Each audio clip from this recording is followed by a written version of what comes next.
রাত 10টার পর শুদ্ধ ফারহাকে নিয়ে ইরফানদের বাড়িতে এসেছিল। মায়েরা শুদ্ধকে বলে রাত 10টার পর শুদ্ধ ফারহাকে নিয়ে ইরফানদের বাড়ি এসেছিল। মায়েরা শুদ্ধকে বলে তাকে ইরফানের অফিসে নিয়ে যেতে। শুদ্ধ মায়েরার কথা মেনে নিয়ে মায়েরাকে নিয়ে ইরফানের অফিসে এসেছে। তার উদ্দেশ্য মায়েরাকে ইরফানের কাছে রেখে ফারহাকে নিয়ে রাতের শহর ঘুরবে। শুদ্ধ ইরফানের অফিসের সামনে গাড়ি দাঁড় করিয়ে মায়েরা আর ফারহাকে নিয়ে অফিসের ভেতরে প্রবেশ করে। ইরফানের অফিস রুমে গিয়ে দেখল ইরফান সেখানে নেই। শুদ্ধ ইরফানের পিএকে জিজ্ঞেস করলে সে জানায় ইরফান মিটিং রুমে। মায়েরা শুদ্ধকে জিজ্ঞেস করে ভাইয়া, ওনার মিটিং রুম কোনটা? শুদ্ধ হেসে বলে আজ দেখছি মায়েরা আমার ভাইটাকে একটু বেশি মিস করছে। ব্যাপার কি মায়েরা? মায়েরা আমতা আমতা করে বলে এমনি। শুদ্ধ ফারহার হাতটা ধরে ইরফানের মিটিং রুমের দিকে যেতে যেতে বলে আমার ভাই বউয়ের থেকে একটু শেখো ফারহা। দেখেছো কিভাবে স্বামীকে মিস করছে আমার একমাত্র ভাবি সাহেবা। মায়েরা লজ্জা পায় কিন্তু কিছুই বলল না। এদিকে ফারহা শুদ্ধর হাতে একটা চিমটি কাটলে শুদ্ধ ফারহার দিকে তাকায় ফিসফিসিয়ে বলে রাস্তাঘাটে এসব কি বাজে ইঙ্গিত দিচ্ছ ফারহা? স্যার, ঘরের ব্যাপার বাইরে ঘটাতে চাইছো? ছ্যা ছ্যা ছ্যা। ফারহা কটমট চোখে তাকায় শুদ্ধর দিকে। শুদ্ধ ফারহার দিকে চেয়ে মিটিমিটি হেসে এক চোখ টিপে দেয়। বাঁ হাতে শার্টের কলারটা টেনে বলে ভেবেই গরম লাগছে। ফারহা মাথা নিচু করে নিল, তাকাবেই না আর শুদ্ধর দিকে। বিড়বিড় করে বেহায়া লোক। শুদ্ধ মিটিমিটি হেসে বলে শুধু ফারহা পাখির। ফারহা মাথা নিচু করে রাখলো। মিটিং রুমের সামনে এসে দাঁড়ায় শুদ্ধ।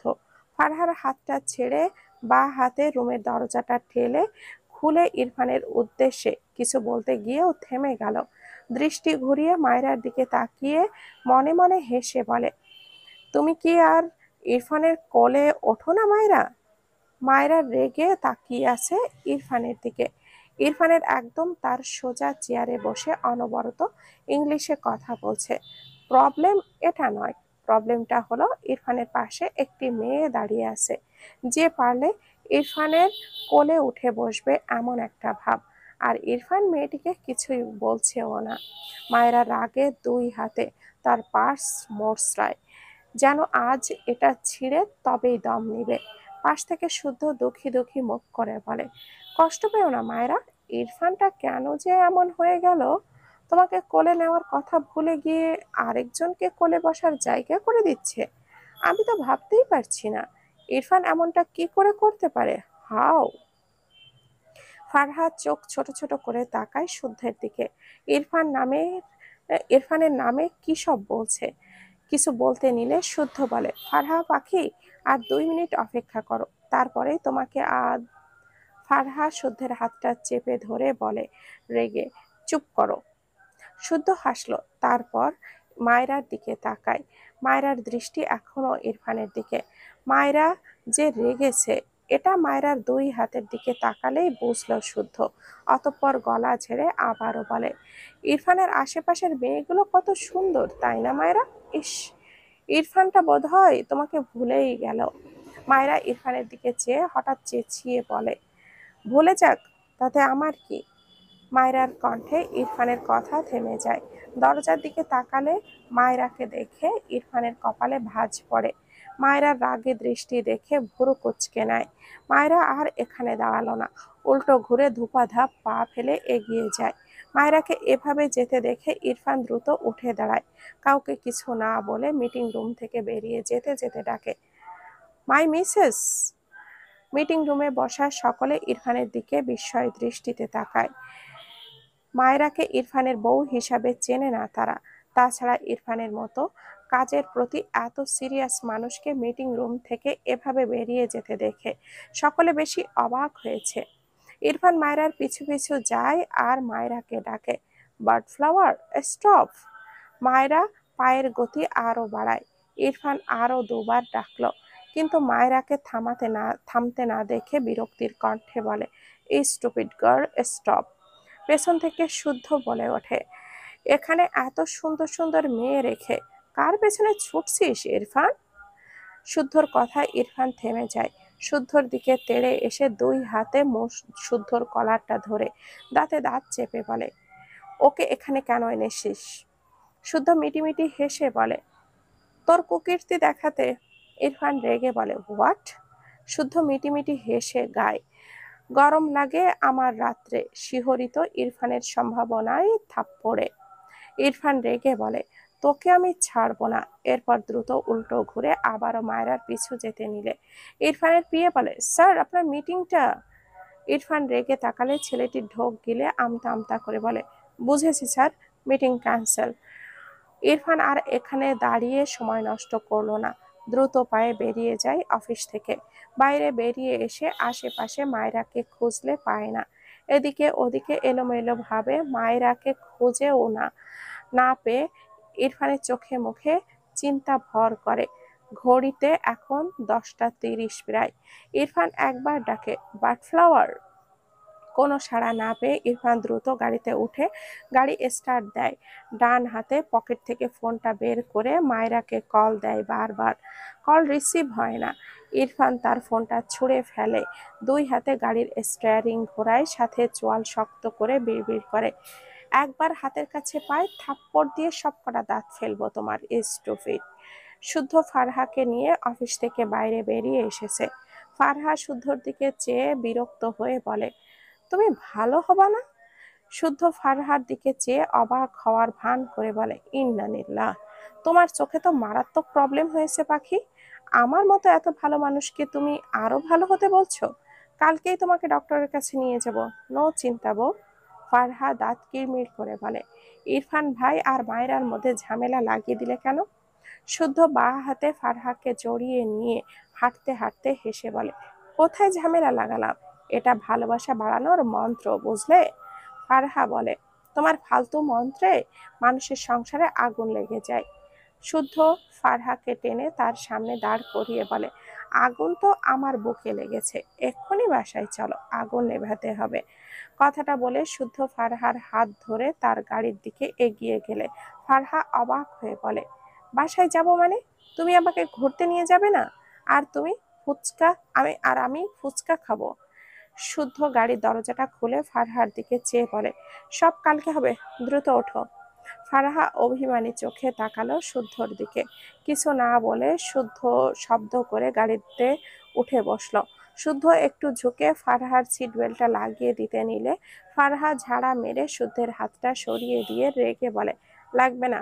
এরপর ফারহা নিজেই সিট বেল্টটা লাগালো। শুদ্ধর চোখে মুখে অসহায়ত্ব, বুঝলো বউ খেপেছে। সে ইরফানকে ডোজ দিল, সেই ডোজ ঘুরে তার দিকে চলে এলো। এই ছিল কপালে। শুদ্ধ গাড়ির দরজা আটকে আশেপাশে তাকিয়ে একটি রেস্টুরেন্ট পেয়ে সেই দিকে যায়। প্রায় 5 মিনিটের মাথায় শুদ্ধ রেস্টুরেন্ট থেকে বেরিয়ে গাড়িতে এসে বসে। বাম পা সিটের ওপরে তুলে ফারহার দিকে ফিরে বসে, প্যাকেটটি বাড়িয়ে দিয়ে বলে, দই ফুচকা এনেছি। কথাটা শুনতেই ফারহার সাথে সাথে শুদ্ধের দিকে তাকিয়ে উৎফুল্ল কণ্ঠে বলে ওঠে, আসলেই? শুদ্ধ হেসে বলে, না, নকলেই।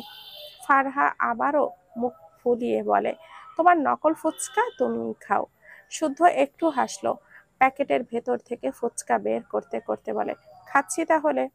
ফারহা সাথে সাথে ছোঁ মেরে শুদ্ধের হাত থেকে ফুচকার প্যাকেটটা নিয়ে বলে, তুমি এনে খাও, এই খাবার আমার স্বামী আমার জন্য এনেছে। অন্যের খাবারে নজর দেওয়ার স্বভাব কোথায় পেয়েছো? শুদ্ধ চোখ ছোট ছোট করে তাকায় ফারহার দিকে। ফারহা মিটিমিটি হেসে প্যাকেটের ভেতর থেকে ফুচকা বের করে মুখে দেয়। শুদ্ধ গাড়ি স্টার্ট দিয়ে গাড়ির স্টিয়ারিং ঘোরাতে ঘোরাতে বলে, ঠিক আছে, আমি অন্যের খাবারে নজর দিচ্ছি না, আমি বরং আমার পার্সোনাল খাবার খাওয়ার প্রিপারেশন নেই। ফারহা মুখে ফুচকা পুরে শুদ্ধের দিকে ভুরু কুচকে তাকায়। শুদ্ধ হেসে বলে, আজ আমি সুন্দর বলে বউ আমার থেকে চোখ সরাতে পারে না। ফারহা মুখের ফুচকা গিলে বলে, কচুর মতো দেখতে তুমি। শুদ্ধ হেসে বলে, তার মানে আমার ফারহা ফাঁকির কচু খুব পছন্দ? এই জন্যই আমি কচুকে এতদিন খেতে না পারলে সেই শোকে আমার ফারহা পাখি নাকের পানি চোখের পানি সব লবণ ভেবে খেয়ে ফেলে। ফারহা চোখ মুখ কোঁচকালো, তবে কিছুই বলল না। ইরফান সারা রাস্তা মায়রাকে খুঁজতে খুঁজতে বাড়িতে চলে এসেছে, অথচ মায়রার দেখা নেই। রাগে কপালের রগ ফুলে উঠেছে, তবে রাগের চেয়ে চিন্তা বেশি হচ্ছে। এত রাতে এই স্টুপিড কোন দিকে চলে গিয়েছে কে জানে। ইরফান গাড়ির দিকে নেমে দ্রুত পায়ে বাড়ির সামনে এসে অনবরত কলিং বেল বাজাতে থাকে। 1 সেকেন্ডের জন্যেও থেমে নেই। প্রায় মিনিট 2 পর তারেক নওয়াজ এসে দরজা খুলে দেয়। সাথে সাথে ইরফান বলে, ও কোথায়? ও কি বাসায় এসেছে? তারেক নওয়াজ ভুরু কুঁচকে বলে, ওকে? ইরফান বিরক্তির কণ্ঠে বলে, অল টাইম তুমি তোমার বউকে খুঁজলে, আমি আমার আমি তোমার ছেলে হয়ে অবভিয়াসলি আমার বউকেই খুঁজবো, রাইট? ইরফানের কথায় তারেক নওয়াজ কেসে ওঠে, নিজেকে সামলে বলে, এত পেঁচিয়ে কথা বলো কেন? ইরফান উত্তর দেয়, মাই উইশ। ও কোথায়? তারেক নওয়াজ ছেলের উত্তরে বিরক্ত হলো। সে বুঝলো ইরফান মায়রার কথা বলছে। মায়রা কিছুক্ষণ আগেই বাড়িতে এসেছে। ভদ্রলোক বেশে ভেবেছে শুদ্ধ মায়রাকে নামিয়ে দিয়ে গেছে। তবে ইরফানের উদ্দেশ্যে বলে, তোমার বউ বাসায় নেই কেন? বাবার কথায় ইরফানের চোখে মুখে আরো চিন্তা ভর করে। ঢোক গিলল ছেলেটা। এত রাতে তার বার্ড ফ্লাওয়ার কোথায় গেল? খারাপ কিছু হলে কথাটা ভাবতে ইরফানের গলা শুকিয়ে আসলো। এখানে আর 1 সেকেন্ডও না দাঁড়িয়ে উল্টো ঘুরে দ্রুত পায়ে পা এগোলো পেছন থেকে। তারেক নওয়াজ বলে ওঠে, আমার বৌমা কিছুক্ষণ আগে বাড়ি ফিরেছে। বাবার কথায় ইরফানের পা আবারও থেমে যায়। দ্রুত এগিয়ে এসে বলে, are you sure?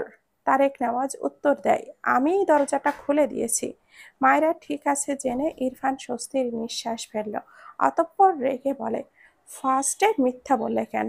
Tarek Nawaz ছেলের মতোই তেড়াভাবে সহজ উত্তর দিলেন, মাই উইশ।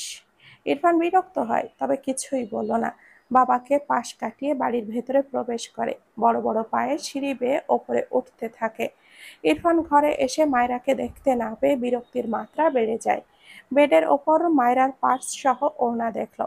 ভেতরের রুমের দরজা ভিড়ানো দেখে বুঝলো মায়রা পাশের রুমে গিয়েছে।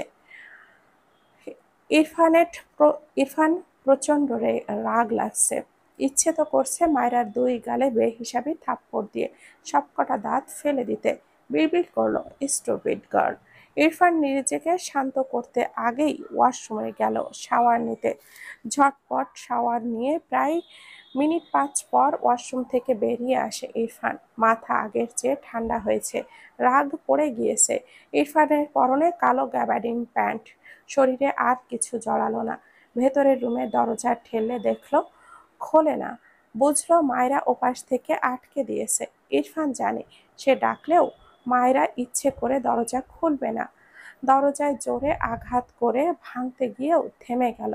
ভাবলো মায়রা ঘুমিয়ে গেলে হঠাৎ এত জোরে আওয়াজে মায়রার কাঁচা ঘুম ভেঙে যাবে, যেটা ইরফানের মন সায় দিল না। অতঃপর ইরফান তার ব্যালকনিতে গিয়ে দাঁড়ায়। এই ব্যালকনি থেকে পাশের রুমের ব্যালকনিতে মাঝে বেশ দূরত্ব।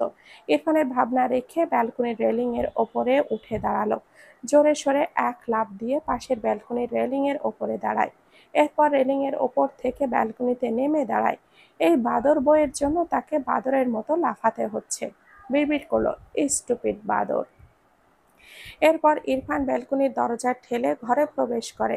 মায়েরা ঘরের জিরো লাইটটা জ্বালিয়ে শুয়ে থাকতে থাকতে ঘুমিয়ে গিয়েছিল।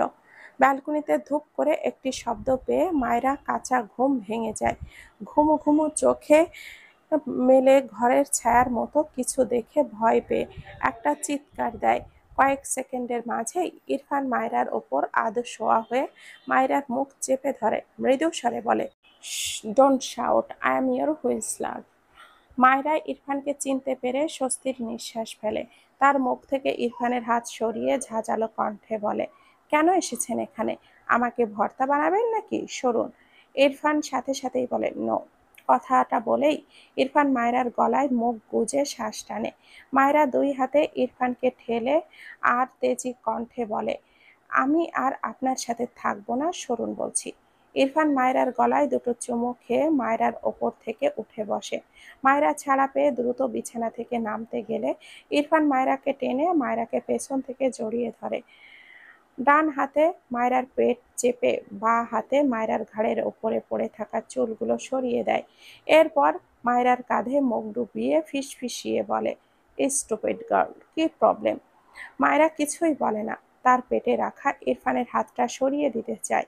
ইরফান সেই সবে পাত্তা দিল না। একটু আগে রাগ ঝাড়তেই মায়রার কাঁধ বরাবর জোরে সোরে দাঁত বসিয়ে দেয়।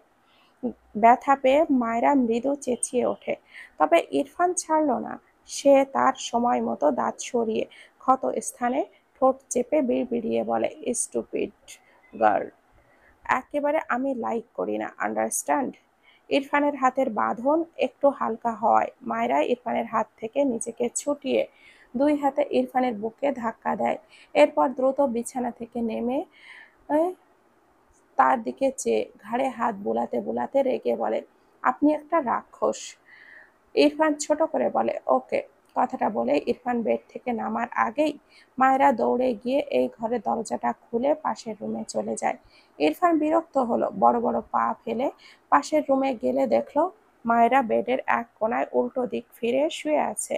ইরফান এগিয়ে গিয়ে মায়রার গা ঘেঁষে শুয়ে মায়রাকে পেছন থেকে জড়িয়ে ধরলে মায়রা আবারও স্যাঁত করে ওঠে। ইরফানের হাতটা সরিয়ে মায়রা উঠে বসলে ইরফানও উঠে বসে। মায়রা রেগে বলে, আপনার প্রবলেম কি, হ্যাঁ? ইরফান মায়রার রাগান্বিত মুখটা অবলোকন করে। নাকের পাটা ফুলিয়ে চোখ দুটো বড় বড় করে রেগে তার দিকে চেয়ে আছে মায়রা। ইরফান মায়রার দিকে চেয়ে কেমন করে যেন বলে, বার্ডফ্লাওয়ার, আমি সিক। কথাটা বলে মায়রার ডান হাত নিয়ে তার বুকের বাঁ পাশে রেখে বলে, এখানে পেইন হচ্ছে। মায়রা রেগে থাকলে ইরফানের কথা বলার ধরনে ভাবলো সত্যি হয়তো ইরফানের অসুস্থ লাগছে। মায়রা ভয় পায়। ইরফানের নাক দিয়ে রক্ত পড়ে। এই ব্যাপারটি কাছ থেকে দেখার পর থেকে মেয়েটা একটুতেই ভয় পেয়ে যায়, বিচলিত হয় ভীষণ। দ্রুত ইরফানের দিকে একটু এগিয়ে গিয়ে অসহায় কণ্ঠে বলে, কি হয়েছে আপনার? চলুন এক্ষুনি ডক্টরের কাছে যাই। কথাটা বলে মায়রা ইরফানের হাতটা ধরে টানলে ইরফান মায়রার হাতটা টেনে মায়রার দিকে চেয়ে বলে, ডক্টর বলেছে আমার মেডিসিন বার্ডফ্লাওয়ার। ইরফানের কথাটা শুনে মায়রা চোখ ছোট ছোট করে তাকায়। তার মানে তাকে বোকা বানাচ্ছিল এতক্ষণ? অতঃপর রেগে বলে, আপনি আমাকে মিথ্যা বলেন? ইরফানের গম্ভীর স্বর, নো বার্ডফ্লাওয়ার, আমাকে অ্যাভয়েড করলে বুকে পেইন হয়, ইটস ট্রু। কথাটা বলে ইরফান মায়রার ডান গালে তার হাতটা রাখে। তার বরাবর মায়রার মুখ করে। এরপর মায়রার দিকে চেয়ে জিজ্ঞেস করে, হোয়াট হ্যাপেন্ড? মায়রা ইরফানের হাতটা গাল থেকে সরিয়ে দিতে চায়, সাথে রেগে বলে, সরুন বলছি, একদম ছবেন না আমায়। আপনার কাছে তো মেয়ের অভাব নেই, তাদের কোলে তুলে বসে থাকুন, যান। আমার কাছে কি, হ্যাঁ? কথাটা বলতে বলতেই মায়রার চোখের কোণে পানি জমে। ইরফান গম্ভীর গলায় বলে, ওরা আমার কলিগ। মায়রা উত্তর করে, হ্যাঁ, কলিগ হয়েছে বলেই তো আপনার কোলের মধ্যে উঠে আসছিল, আর আপনিও কোলে পেতে বসেছিলেন। কথাটা বলে মায়রা আবারও ইরফানের দিকে সরতে সরতে চাইলে ইরফান মায়রাকে তার কোলে বসিয়ে দুই হাতে মায়রাকে তার সাথে চেপে ধরে। মায়রার কথাটা ঠোঁট বাঁকিয়ে একটু হাসে, মৃদু স্বরে বলে, আর ইউ জেলাস? মায়রা ইরফানের দিকে চেয়ে বলে, হ্যাঁ, জেলাসই তো। পুরুষ পরপুরুষের জন্য তো আর জেলাস হচ্ছি না, স্বামীকে নিয়ে আমার বহুত জেলাস। ইরফান সূক্ষ্ম হেসে বলে, ইয়া, আই লাইক ইউর জেলাসি। মায়রা একটু লজ্জা পায়, ইরফানের থেকে চোখ সরিয়ে মাথা নিচু করে নেয়। ইরফান মায়রার লজ্জানত মায়রার দিকে চেয়ে ঠান্ডা গলায় বলে, আমার কোল অলওয়েজ জাস্ট বার্ডফ্লাওয়ারের জন্য রেডি থাকে, নাথিং এলস। মায়রা অভিমানী কণ্ঠে বলে, মিথ্যুক আপনি। অন্য মেয়েরা আপনার কাছে আসলে আপনি আমাকে ভুলে যান। কথাটা শুনতেই ইরফান মায়রার গলায় মুখ গুজে দুবার লম্বা শ্বাস টানে। এরপর ওভাবেই মৃদু স্বরে বলে, স্টুপিড গার্ল, এসব ফালতু কথা কোথায় পেয়েছো ইউনো? আমি তোমাকে ভুলে থাকার কোনো ওয়ে জানি না, বাট তোমাকে মনে রাখার হাজারটা ওয়ে জানি। কথাটা বলেই মায়রার গলায় দুটো গাঢ় চুমু আঁকে। এরপর মাথা তুলে মায়রার দিকে তাকালে দুজনের চোখাচোখি হয়। মায়রা বলে, শুনুন, সবসময় মেয়েদের থেকে 100 হাত দূরত্ব বজায় রাখবেন, বুঝেছেন? ইরফান ছোট করে বলে, নো। মায়েরা মেয়েকে রাগ দেখিয়ে বলে, না বুঝলে কালকে থেকে আপনি বাড়ি ফিরলে আপনার বউ বন্ধ। ইরফান ভুরু কুঁচকে বলে, হোয়াট? মায়েরা মুখ বাঁকিয়ে বলে, হোয়াটের উত্তর তো আমার চেয়ে আপনি বেশি বোঝেন। সার্টিফিকেটবিহীন পিএইচডি করা রাক্ষস কিনা আপনি? কথাটা বলেই মায়েরা ইরফানের কোল থেকে নেমে মেঝেতে দাঁড়ায়। ইরফান মায়েরার দিকে চেয়ে বিড় করে বলে, স্টুপিড গার্ল। এরপর ইরফান বেডের থেকে নেমে দাঁড়ায়, এগিয়ে গিয়ে কাবার্ড থেকে মায়রার জন্য আনিয়ে রাখা জামা প্যান্ট এগুলো বের করে এনে মায়রার দিকে বাড়িয়ে দিয়ে বলে, চেঞ্জ করে এসো। মায়রা চুলগুলো হাত খোপা করে বলে, কেন? ইরফান বলে, আমি বলেছি তাই, ফার্স্ট। এত রাতে আমি জামা চেঞ্জ করব কেন? আর এটা কি এনেছেন? বলতে বলতে মায়রা ইরফানের হাত থেকে জামা নিলে দেখলো হাঁটু সমান জর্জেটের একটি গোল জামা, সাথে একটি কালো মেয়েদের প্যান্ট, মাথার জন্য একটা ছোট্ট কালো জর্জেট ওড়না। মায়রা ইরফানের দিকে বাড়িয়ে দিয়ে বলে, আমি এখন এইসব পড়তে পারবো না। ইরফান বিরক্ত হয়ে বলে, পড়তে হবে। মায়রাও বিরক্ত হয়ে বলে, আপনি পড়ুন। ইরফান ধমকে বলে, থাপ্পড় দিয়ে সব দাঁত ফেলবো তোমার। মায়রা ঝাঁকি দিয়ে ওঠে, এই ভালো তো এই ধমক। মায়রা বিড়বিড় করলো, খবিশ লোক একটা। এরপর ওড়না বিছানার উপরে রেখে জামা প্যান্ট নিয়ে ওয়াশরুমে চলে যায়। প্রায় 5 মিনিট পর মায়রা ওয়াশরুম থেকে বেরিয়ে এসে ইরফানকে দেখে ভুরু কুঁচকে তাকায়। ইরফানকে সে উদম শরীরে দেখে গেল। আর এখন মায়রার মনে হচ্ছে ইরফান পুরো কালা মামা হয়ে আছে। ইরফানের পরনের কালো রাইডিং জ্যাকেট, রাইডিং প্যান্ট, পায়ে বুট। মায়রা এগিয়ে এসে ইরফানের জ্যাকেট ধরে টেনে বলে, আপনি এসব কি পরেছেন? গরমের দিনে শীতের কাপড় পরেছেন কোন দুঃখে? ইরফান মায়রার দিকে তাকিয়ে গম্ভীর গলায় বলে, তুমি স্টুপিড গার্ল, সেই দুঃখে। মায়রা বিরক্ত হয়ে কিছু বলতে নেয়, তার আগে ইরফান তার বা পা চেয়ারের ওপরে রেখে বা হাতে মায়রার কোমর জড়িয়ে মায়রাকে তার বা পায়ের উরুর ওপরে বসিয়ে দেয়। মায়রা 2 হাতে ইরফানের গলা জড়িয়ে ধরে মৃদু চেঁচিয়ে ওঠে, আরে আরে কি করছেন? ইরফান কিছুই বলল না। টেবিলের ওপর থেকে মায়রার জন্য আনা কালো জুতাগুলো নিয়ে সামান্য ঝুঁকে মায়রার 2 পায়ে জুতো-জোড়া পরিয়ে দেয়।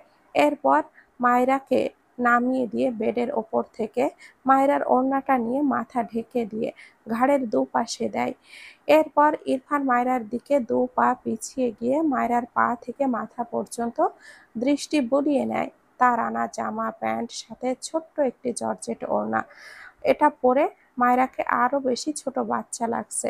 ইরফান সামান্য ঠোঁট বাঁকিয়ে বিড়বিড় করে, মাই লিটল গার্ল। মায়রা ভুরু কুঁচকে বলে, কোথায় যাবেন আপনি? আমাকে কোথায় নিয়ে যাবেন?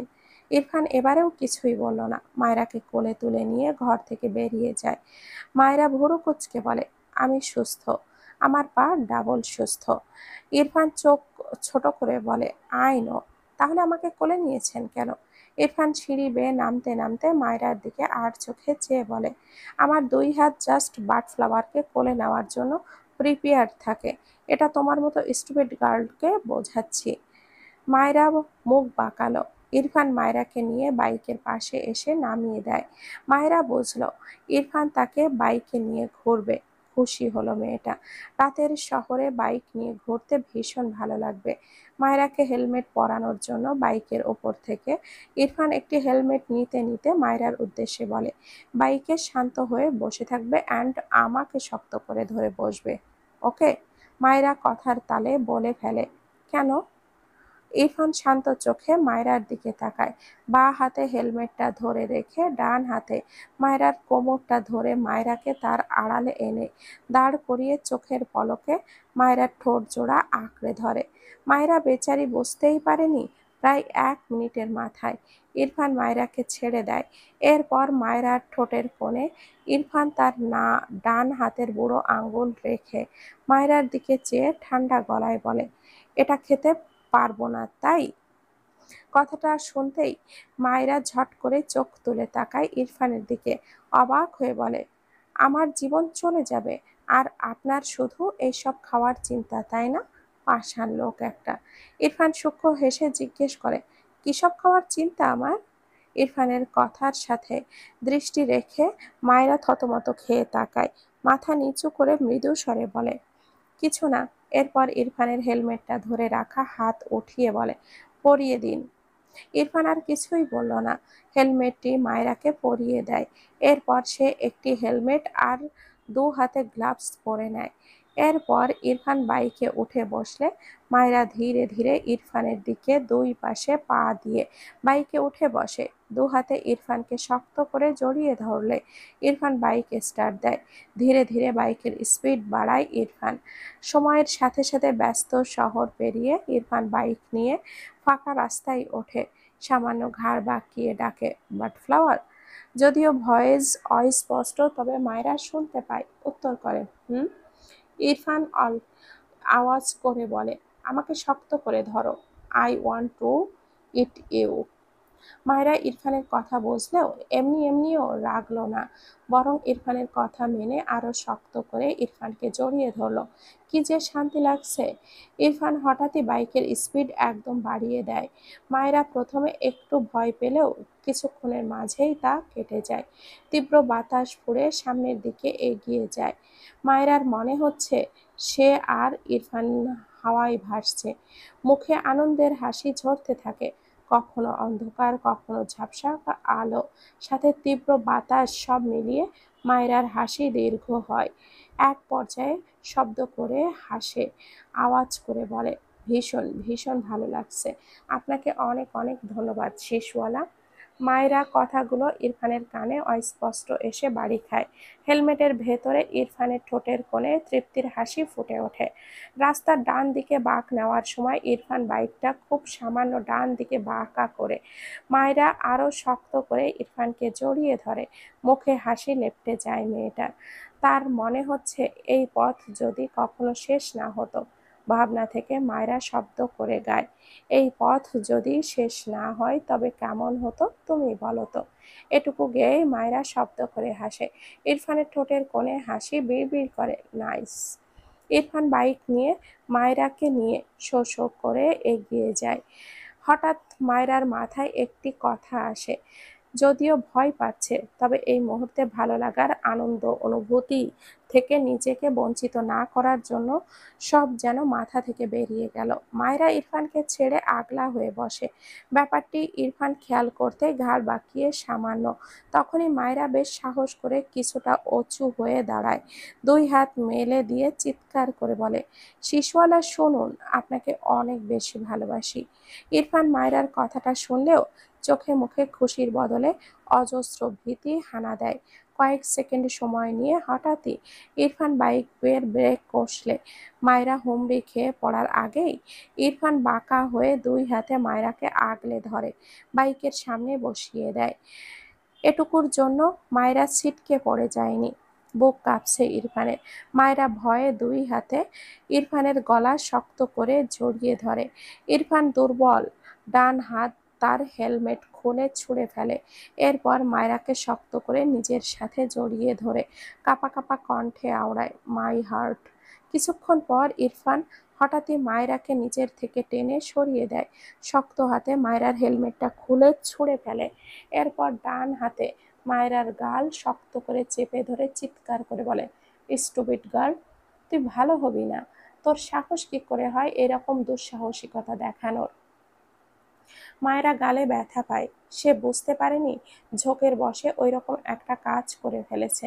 ভীষণ ভয় পেয়েছে মেয়েটা। ঢোক গিলে অনুতপ্তের স্বরে বলে, সরি।